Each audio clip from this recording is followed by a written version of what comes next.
हमारे देश की जो सेना है और सेना के सभी जवानों का, जिनका एक गौरवशाली और बहादुरी से भरा इतिहास रहा है।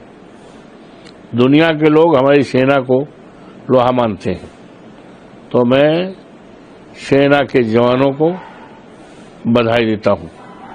और इस अवसर पर हमारे देश की मान्यता रही है, जब भी देश में कभी कोई इस तरह का हमला या संकट हुआ है, सभी सम्मानित देशवासियों ने एक राय एक मन बनाकर एक झंडे के नीचे खड़े होकर के उसका मुकाबला करने का एक इतिहास बनाया है।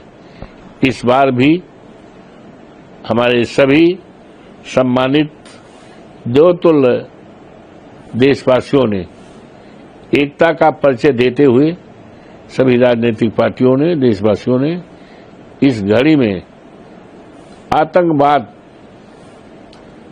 जहां से शुरू हुआ है, उस आतंकवाद और आतंकवादियों के जो ठिकाने हैं, उस ठिकानों को जड़ से समाप्त करने का जो बहादुरी से भरा हमारा सेना के जवानों का हौसला बढ़ता जा रहा है।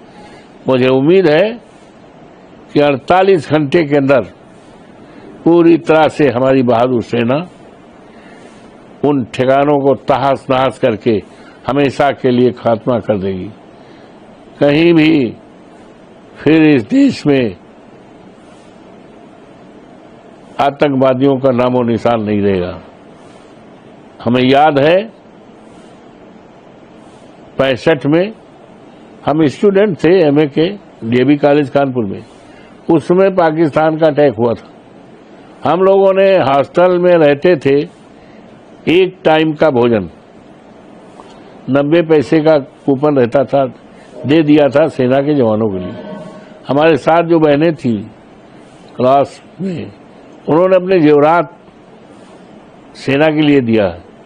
तो हमारा देश का एक गौरवशाली इतिहास है और इस घड़ी में सभी सम्मानित देशवासियों को विनम्रतापूर्वक बधाई देते हुए आग्रह करता, निवेदन करता हूं कि इस घड़ी में एक राय एक मन बना करके, और हमारी पार्टी, हमारे नेता माननीय अखिलेश जी ने सरकार को पूरी तरह से खुला समर्थन दिया।